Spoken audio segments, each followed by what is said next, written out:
200 Apache braves remained completely still atop their mounts, creating a flawless formation beyond Tobias Whitfield's barn. None of them stirred, none uttered a sound. They simply remained in position, within that ominous quiet. Every pioneer within miles understood that disaster had struck. Tobias pushed his spine against the barn's wooden wall, his Winchester shaking in his work-worn grip. Between the wooden planks, he observed them with perfect clarity, war paint adorning their faces, spears shining under the dawn light, gazes locked onto his land like hunters examining their target.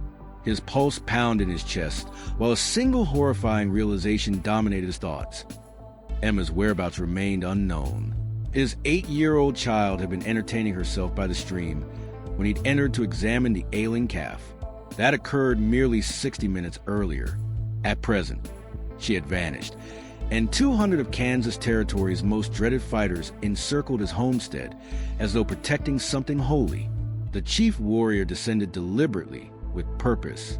From his distance, Tobias observed the elaborate scarring across the man's torso, the eagle plumes threaded through his dark locks, how the remaining braves showed deference to his authority.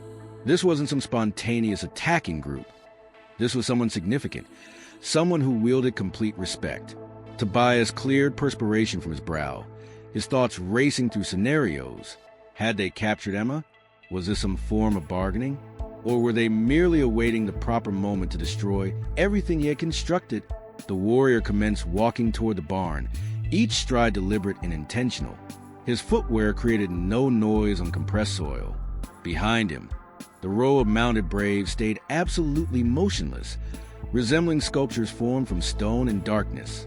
When the warrior halted merely 20 feet from the barn entrance, Tobias felt his respiration halt. The man's penetrating eyes appeared to pierce through the wooden barriers, as though he understood precisely where Tobias was concealing himself, exactly how frightened he felt. Then the warrior performed something that froze Tobias's blood. He communicated in flawless English, his resonant voice traveling effortlessly through the morning atmosphere. Tobias Whitfield, I am Standing Eagle of the Mescalero Apache. We must speak. The reality that this fighter knew his identity, understood exactly who he was, sent frost through Tobias's arteries.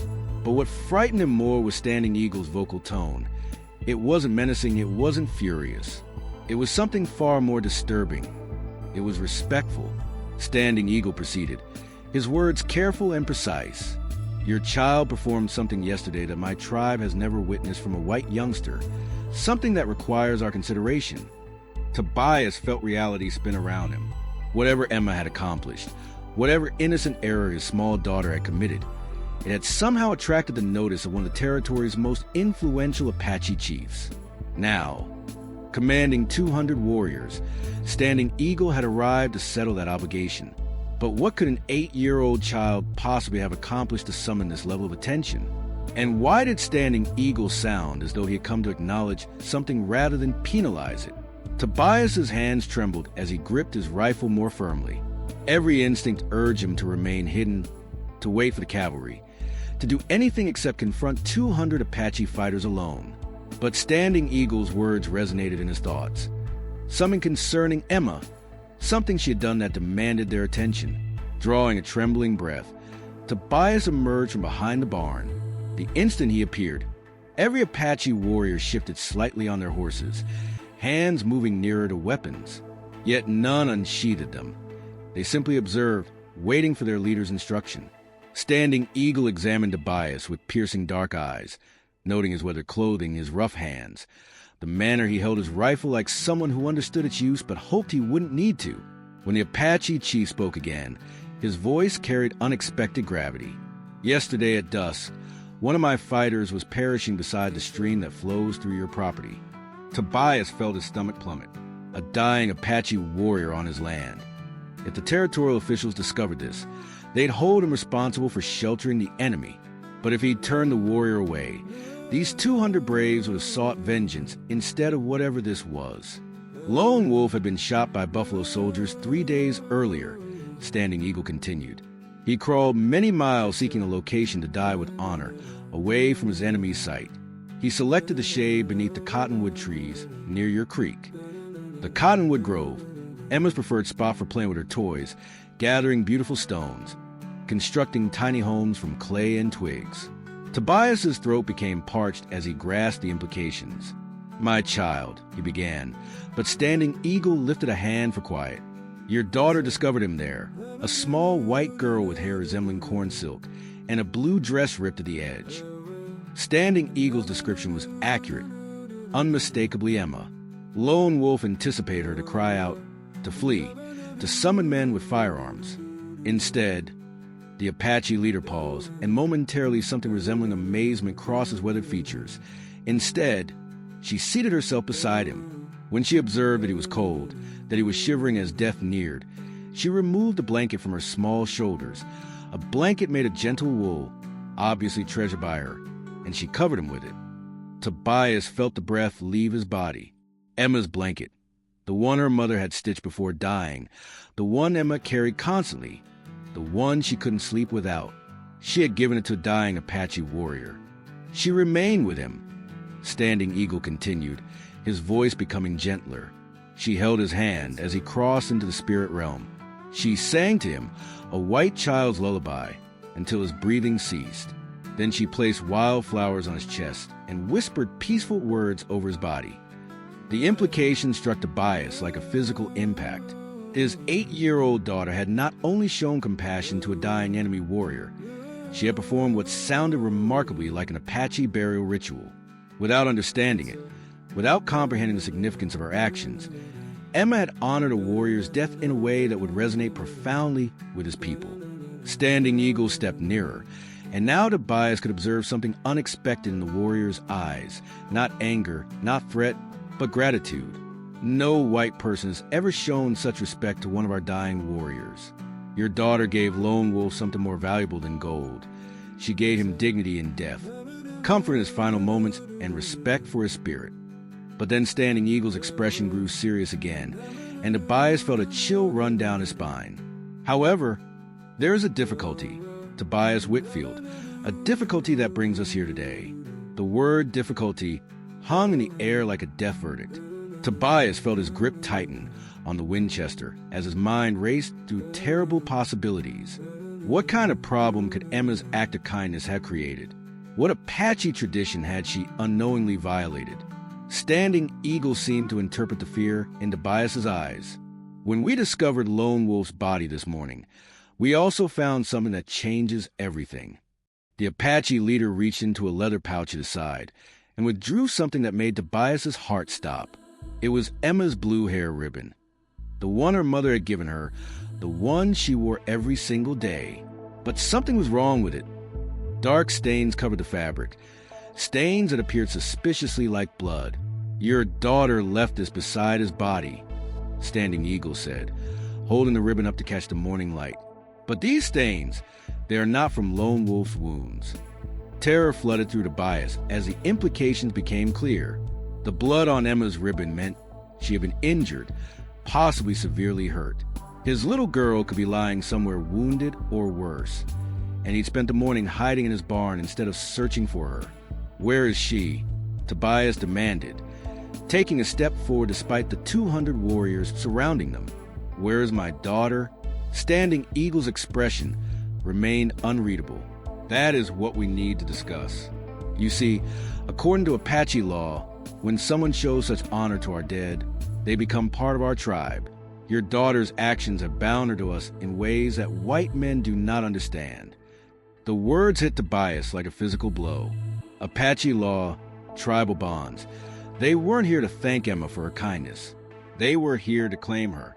She's 8 years old, Tobias said, his voice breaking with desperation. She doesn't understand your laws or customs. She was just being kind to someone who was suffering, which is precisely why her actions carry such weight. Standing Eagle replied, kindness shown without expectation of reward, compassion given to an enemy without hope of gain. These are the marks of a true Apache heart. By our ancient customs, she now belongs with us. Behind Standing Eagle, the 200 mounted warriors remained perfectly still, but Tobias could feel their presence like a weight pressing down on him. These weren't negotiating terms. They were stating facts. In their minds, Emma was already one of them. But there's another complication, Standing Eagle continued, and somehow his tone grew even more serious. "The blood on this ribbon tells us that your daughter was injured while caring for Lone Wolf. She may be hurt, possibly badly. We need to find her quickly." The thought of Emma bleeding, scared, and alone sent panic coursing through Tobias's veins. "Then let's stop talking and start looking. Every minute we waste here could be..." "No!" Standing Eagle's voice cut through his desperation like a blade. "You do not understand the situation. If we find your daughter and she is badly injured, Apache law demands that we care for her as one of our own. That means taking her back to our camp, healing her with our medicine, raising her as an Apache child." The full horror of the situation crashed down on Tobias. Emma was hurt and missing. The Apache wanted to claim her as tribal property. And even if they found her alive, their laws might require them to take her away from him forever. Standing Eagle studied Tobias's anguished face for a long moment before speaking again. "However, there is one way this can be resolved differently. One path that honors both Apache law and a father's love." Hope flickered in Tobias's chest, but Standing Eagle's next words extinguished it immediately. "You must prove yourself worthy of raising an Apache daughter. You must complete 3 tests that demonstrate you understand our ways, our values, our connection to the spirit world. Only then can you keep the child who's become one of us." Tobias felt the ground shift beneath his feet. 3 tests. Apache trials that can involve anything from combat to spiritual ordeals to impossible quests. "And if I fail, what happens if I refuse?" he asked, though he already knew the answer. Standing Eagle's expression grew stone cold. "Then we take the girl when we find her, and you never see her again." From somewhere in the distance came a sound that made both men freeze. The faint, unmistakable cry of a child calling for help. The child's cry pierced the morning air again, weak and desperate.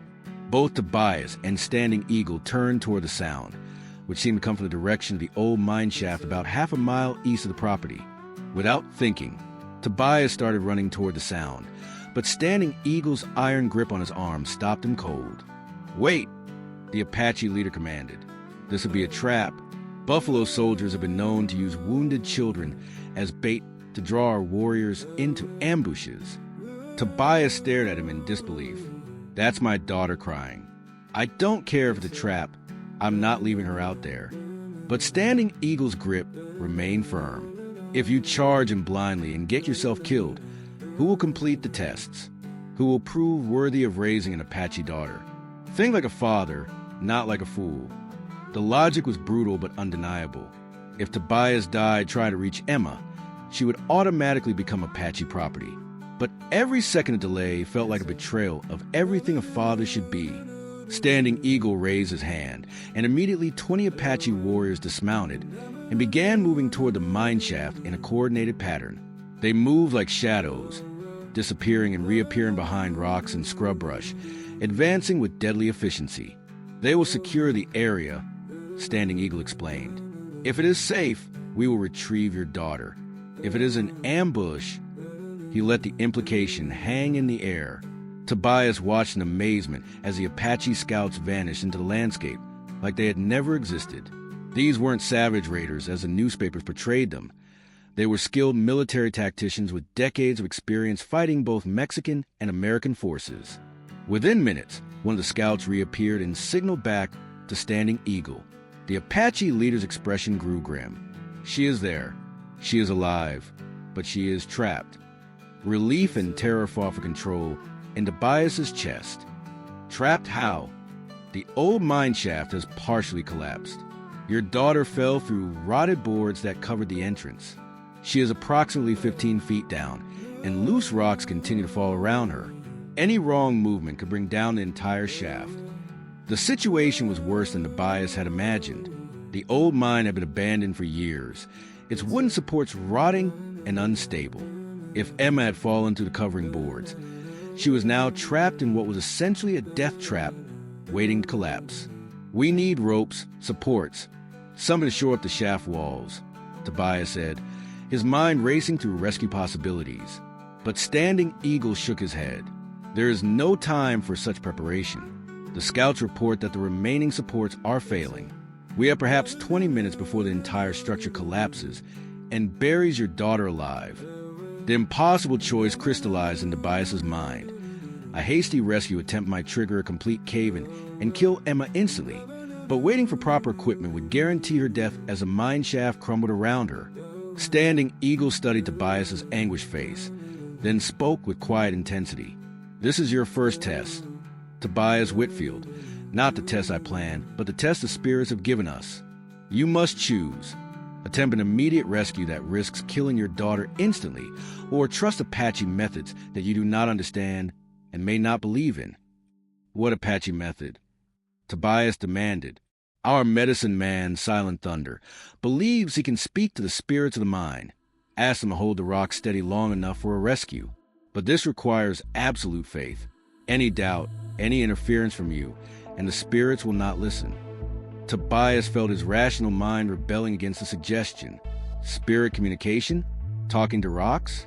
It sounded like superstition, like the kind of primitive beliefs that civilized men had moved beyond. But then Emma's voice drifted up from the mine shaft again, weaker now, more frightened, and Tobias realized he was facing an impossible decision. Trust in Apache spiritual beliefs he didn't understand, or rely on conventional rescue methods that might not work in time. Standing Eagle's dark eyes bored into his. "What is it worth to you, white man? Your daughter's life or your pride? If you were to buy us, what would you do? Trust in mysterious Apache spiritual methods you don't believe in, or stick with conventional rescue techniques that might take too long? Tell me in the comments. I need to know which side you choose, because what Tobias decided next would determine whether Emma lived or died in the next 20 minutes. Tobias closed his eyes for a moment, wrestling with everything he'd been taught about science, reason, and civilized thinking. But when he opened them and heard Emma's weak voice calling Daddy from deep in the earth, all his rational beliefs crumbled. "Tell me what to do," he said quietly. Standing Eagle nodded with something that might have been respect. "First, you must understand, Silent Thunder is not just our medicine man. He worked in these very mines 20 years ago, before the Apache Wars began. He knows every shaft, every support beam, every weak point in this entire mountain." Relief flooded through Tobias. This wasn't just spiritual mysticism. It was practical knowledge combined with Apache beliefs. Silent Thunder actually understood the physical structure of the mine. An elderly Apache man appeared as if from nowhere, his face deeply lined but his dark eyes sharp and alert. He carried a leather pouch filled with what looked like colored stones and small bones. Without speaking, he knelt at the edge of the mine shaft and began placing the objects in a precise pattern around the opening. "He is asking the mountain spirits to hold steady," Standing Eagle translated as Silent Thunder began chanting in low, rhythmic Apache. But more importantly, he is listening to the sounds a mine makes, feeling for vibrations that tell him which supports are about to fail. Tobias watched in fascination as Silent Thunder's weather hands moved over the rocks around the shaft opening. The old man's fingers seemed to read information from tiny shifts in the stone, minute changes in temperature, almost imperceptible vibrations. "Emma," Tobias called down into the darkness. "Can you hear me, sweetheart?" "Daddy," her voice was weak but clear. "I'm scared. My leg hurts really bad and there's rocks falling." Silent Thunder spoke rapidly to Standing Eagle, who translated immediately. "She is on a narrow ledge about 15 feet down. Her left leg appears to be broken, but she is not in immediate danger of falling further. However, the support beam directly above her is cracking. We have perhaps 10 minutes before it fails." 10 minutes. Tobias felt panic clawing at his throat, but he forced himself to stay calm. "What do we do?" "Someone light enough to not trigger a collapse must go down to her," Standing Eagle said. "But they must also be strong enough to lift her out, and they must move with absolute precision. One wrong step, one moment of hesitation, and the entire shaft comes down." Standing Eagle gestured to one of his warriors, a young man who could have weighed more than 140 pounds, but whose lean frame was clearly all muscle. "Swift Hawk will make the descent. He has done this before in cave rescues." But Tobias shook his head. "No, she's my daughter. She's terrified and hurt. If a stranger tries to grab her, she might panic and move at the wrong moment. It has to be me." "You weigh too much," Standing Eagle said bluntly. "Your weight will collapse the ledge she's on. Then teach me how to move like you do." You've seen your men disappear into this landscape like ghosts. Show me how to make myself lighter, how to read the mind the way Silent Thunder does. Standing Eagle studied him for a long moment. This is dangerous beyond anything you understand. One mistake. She's my daughter, Tobias interrupted. I won't let her die thinking her father abandoned her. Silent Thunder spoke again, his words urgent. Standing Eagle's translation sent ice through Tobias's veins. The cracking is accelerating. 8 minutes, no more. Without another word, Standing Eagle began stripping off Tobias's heavy boots, his thick belt, anything that added unnecessary weight. Apache method. You become part of the mountain, not something fighting against it. Feel for solid stone before each step. Distribute your weight across the maximum surface area. Move like water, not like a man. He handed Tobias a length of braided leather rope. This will hold your weight and hers together, but only if the anchor points remain stable. Tobias looked down into the dark mouth of the mine shaft where his 8-year-old daughter waited in pain and terror. In 8 minutes, the whole thing would collapse. He had one chance to get this right. As he prepared to lower himself into the darkness, Silent Thunder grabbed his arm and spoke directly to him in broken English. Mountain spirits, they test your heart. You go down as white man. You come up as father. Trust the stone. Trust your daughter. Trust Apache way. If you're loving this story and need to see how Tobias saves Emma, make sure to subscribe to the channel, because this rescue attempt is about to get even more intense. Tobias took his first step into the mine shaft and immediately felt the entire structure shudder around him. The shudder that ran through the mine shaft felt like the mountain itself was taking a breath. Tobias froze. His bare feet pressed against the wooden ladder rungs. Every muscle in his body tensed as he waited to see if his movement had triggered a collapse. Above him, Silent Thunder's chanting grew more intense, and somehow, impossibly, the groaning of stressed timber began to quiet. The old medicine man wasn't just performing ritual. He was using sound to monitor the structural integrity of every beam and support in real time. Daddy, Emma's voice drifted up from below, small and frightened. I heard something breaking. I'm coming, sweetheart, Tobias called softly, forcing calm into his voice. Just stay very still for me, okay? Don't move anything except your mouth. He continued his descent, testing each rung before putting his full weight on it. Standing Eagle had been right. Moving like the Apache wasn't just about stealth. It was about understanding the environment around you, feeling for weakness before it could kill you. At 10 feet down, Tobias could finally see Emma in the dim light filtering from above. She was huddled on a narrow stone ledge, her left leg bent at an unnatural angle, her face streaked with tears and dirt. But she was alive, conscious, and looking up at him with desperate hope. There's my brave girl, he whispered, continuing his careful descent. You're doing so good, Emma. Just keep being brave for a few more minutes. The wooden support beam directly above her ledge was cracked down the middle, held together by what looked like nothing more than splinters and prayer. Tobias could see that any significant vibration would snap it completely, sending tons of rock down onto his daughter. When he reached her level, Tobias carefully positioned himself on the same ledge, distributing his weight as evenly as possible. Emma immediately tried to throw her arms around him, but he caught her gently, stopping her movement. Easy, sweetheart. We have to be very careful about how we move. Your leg is hurt, and the mind isn't very stable. Emma nodded, tears streaming down her face. It hurts really bad, Daddy, and I was so scared when the rocks started falling. I thought you wouldn't find me. I will always find you, Tobias said, his voice thick with emotion. No matter where you are, no matter how scared you get, Daddy will always come for you. He began working the rope around both of them, creating a secure harness that would allow them to be pulled up together. But as he tightened the knots, a new sound echoed through the shaft, the distant rumble of approaching horses. Through the opening above, Tobias could hear Standing Eagle shouting orders in Apache. Then the Apache leader's voice called down to him. Buffalo soldiers approaching, a full cavalry patrol. We have perhaps 3 minutes before they arrive. The implications hit Tobias like a physical blow. If the cavalry found 200 Apache warriors on the property, they would assume an attack was in progress. they would open fire immediately, turning his farm into a battlefield. And if he and Emma were still trapped in the mine shaft when the shooting started, Standing Eagle's voice echoed down again, more urgent now. The soldiers will think we are holding you hostage. They will not negotiate. They will attack. You must come up now. But the rope wasn't properly secured yet. Emma's leg needed to be stabilized for the ascent, and the cracked support beam above them was making new sounds, ominous creaking that suggested imminent failure. From above, Tobias could now hear the thunder of cavalry horses getting closer, along with shouted commands and the metallic sound of weapons being readied for battle.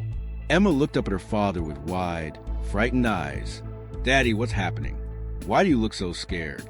Tobias realized they were caught in an impossible situation. If they stayed in the mine to finish the rescue properly, they would be trapped underground when the shooting started above. But if they rushed the ascent with an injured child and unstable supports, they could trigger the collapse that would kill them both.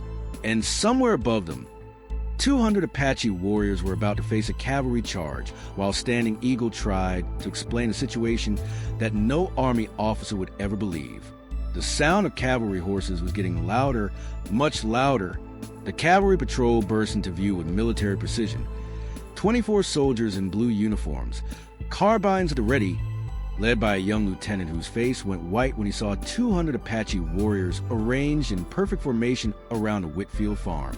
From his position 15 feet underground, Tobias could hear everything through the mine shaft opening. The lieutenant's voice cracked with nervous authority as he shouted, "This is Lieutenant Morrison of the 5th Cavalry. Release your hostages immediately, or we will open fire." Standing Eagle's response was calm and measured, but Tobias could hear the tension underneath. "We hold no hostages, soldier. We are here on a matter of honor, conducting a rescue. I see 200 armed Apache warriors surrounding a settler's property." Morrison shot back, "That's called a siege. Where's Tobias Whitfield?" Above them, the cracked support beam groaned ominously. Emma whimpered as small rocks tumbled past their ledge. They were running out of time on multiple fronts. Standing Eagle tried again. "Whitfield is below ground with his injured daughter. We are helping with the rescue. No one has been harmed." But Tobias could hear the skepticism in Morrison's voice.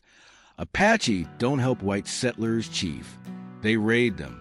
You have 30 seconds to produce Whitfield alive, or my men start shooting." The absurdity of the situation would have been laughable if it weren't so deadly. Standing Eagle was telling the complete truth, but it was a truth so unprecedented that no cavalry officer would believe it. Apache warriors helping rescue a white child? Impossible. Tobias made a desperate decision. "Emma, we're going up now. Hold on to me as tight as you can, but don't move your hurt leg." He began pulling on the rope, signaling to the Apache above to start the ascent. But as they rose from the ledge, Emma's broken leg bumped against the shaft wall. Her cry of pain echoed through the mine, and the vibration was enough. The cracked support beam snapped with a sound like thunder. Rocks began cascading down the shaft as the entire structure started its final collapse. Tobias pulled Emma against his chest and pressed them both against the shaft wall as debris rained around them. The rope jerked upward faster now. The Apache had heard the collapse beginning and were pulling with desperate speed. Above ground, the sound of the mine collapse convinced Lieutenant Morrison that his worst fears were confirmed. "They're executing the hostages," he shouted. "Open fire." The crack of 24 carbines firing in unison echoed across the farm. But instead of returning fire, the Apache warriors did something that stopped Morrison's next volley before it could begin. They all dismounted, laid their weapons on the ground, and raised their hands. 200 of the most feared warriors in Kansas territory had just surrendered without firing a single shot. Morrison stared in disbelief as Standing Eagle walked forward with his hands raised, speaking loudly enough for everyone to hear. "Hold your fire. A white man and his child are in that collapsing mine. We are trying to save them."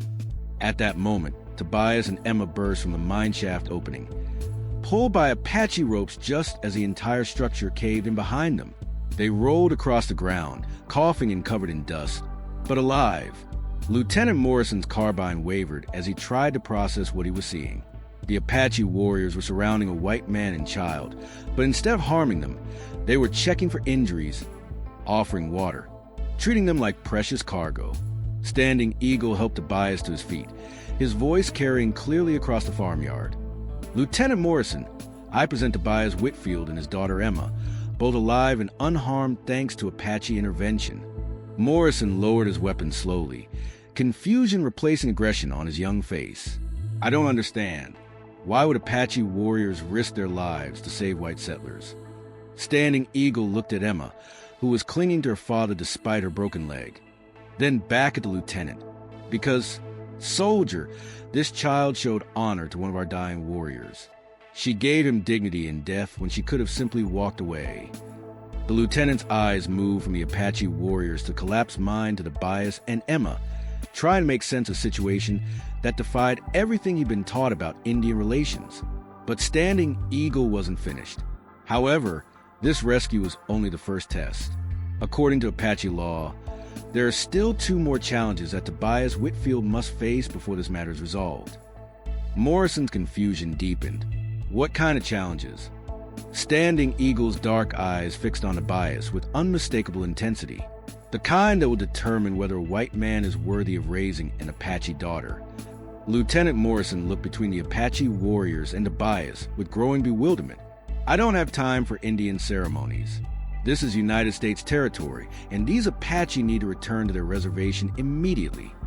But Standing Eagle stepped forward, his voice carrying quiet authority.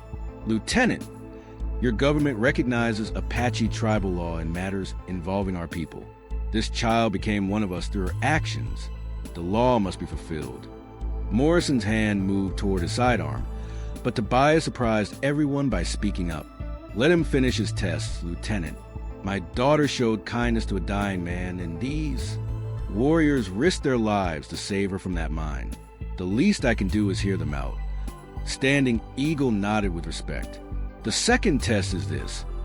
You must demonstrate that you understand the value of sacrifice. When your daughter gave her blanket to Lone Wolf, she sacrificed her most precious possession for someone else's comfort. Can you do the same?" Tobias frowned. "What do you want me to sacrifice?" "This farm, this land that you have worked so hard to build. Sign it over to the Apache, and we will know that you truly understand what your daughter did." The request hit Tobias like a physical blow. This farm was everything: his livelihood, his future, Emma's inheritance. It represented years of backbreaking work. Every dollar he'd ever saved, every dream he'd built for his daughter's future. Lieutenant Morrison stepped forward angrily. "Now see here, you can't just demand someone's property." But Tobias was staring at Emma, who was watching with absolute trust despite her pain. She had given away her most treasured possession without a second thought. Could he do any less? "If I sign over the farm," Tobias said slowly, "will Emma and I live? How will I provide for her?" Standing Eagle's expression revealed nothing. "That is not our concern. You asked to prove yourself worthy. This is the price." The farmyard fell silent, except for the wind rustling through the cottonwood trees. 200 Apache warriors watched. 24 cavalry soldiers waited, and Emma looked up at her father with complete faith that he would make the right choice. Tobias closed his eyes, thinking of his wife's dreams for this place, of the years he'd spent building something lasting. Then he opened them and looked at his daughter, alive, safe, and trusting him completely. "Where do I sign?" Standing Eagle studied him for a long moment, then did something unexpected. He smiled. "You do not sign anything, Tobias Whitfield. This was a test, not whether you would sacrifice your property, but whether you would choose your daughter's honor over your own comfort. You have passed." Relief flooded through Tobias, but Standing Eagle wasn't finished. "The third test is the simplest, but perhaps the hardest. You must accept that your daughter is now part of 2 worlds, white and Apache. You must promise to teach her both ways, to honor both sides of who she has become. Can you do this?" Tobias looked down at Emma, who had shown more wisdom and courage in 8 years than most adults manage in a lifetime. "I promise." Standing Eagle reached into his pouch and withdrew something that made Emma gasp with joy. Her blue wool blanket, cleaned and mended but unmistakably hers. "Lone Wolf's spirit whispered to us where to find this. He wanted your daughter to have it back, with his gratitude for her kindness." As Emma clutched her blanket with tears of happiness, Standing Eagle turned to address both the cavalry and his own warriors. Let this day be remembered. A white child showed us that honor and compassion know no boundaries of race or tribe, and a white father proved himself worthy of raising an Apache daughter. One by one, the Apache warriors mounted their horses. Before leaving, Standing Eagle placed his hand on Emma's head in blessing, then clasped Tobias's arm in respect. When she is older, she will be welcome in any Apache camp. She has earned that right through her actions, and you have earned the right to guide her there. As the Apache warriors rode away and the cavalry prepared to follow, Lieutenant Morrison shook his head in amazement. In 20 years of frontier service, I have never seen anything like this. Tobias sat beside Emma as the sunset painted the sky orange and red, holding his daughter close as she clutched her return blanket. "Daddy," she said quietly, "I didn't know giving someone a blanket could cause so much trouble." Tobias smiled, stroking her corn silk hair. "Sometimes, sweetheart, the most important things we do seem like the smallest things at the time. You showed kindness to someone who needed it, and that changed everything." Emma Whitfield grew up to become one of the most respected teachers in Kansas Territory, fluent in both English and Apache, bridging two worlds that had seemed impossible to connect. She never forgot the lesson that a simple act of kindness could transform enemies into allies. Tobias never remarried, devoting his life to raising his remarkable daughter and honoring the Apache wisdom that had saved them both. His farm became a place where settlers and Apache could meet in peace, a testament to what understanding could accomplish. Standing Eagle kept his word. Emma was always welcome in Apache camps, where she learned traditional crafts and stories. When she married years later, warriors from his tribe attended her wedding, honoring the child who had shown them that courage and compassion could flourish in any heart. The blanket Emma had given to Lone Wolf became a symbol passed down through generations, reminding all who heard the story that true honor knows no boundaries of race, age, or circumstance. If you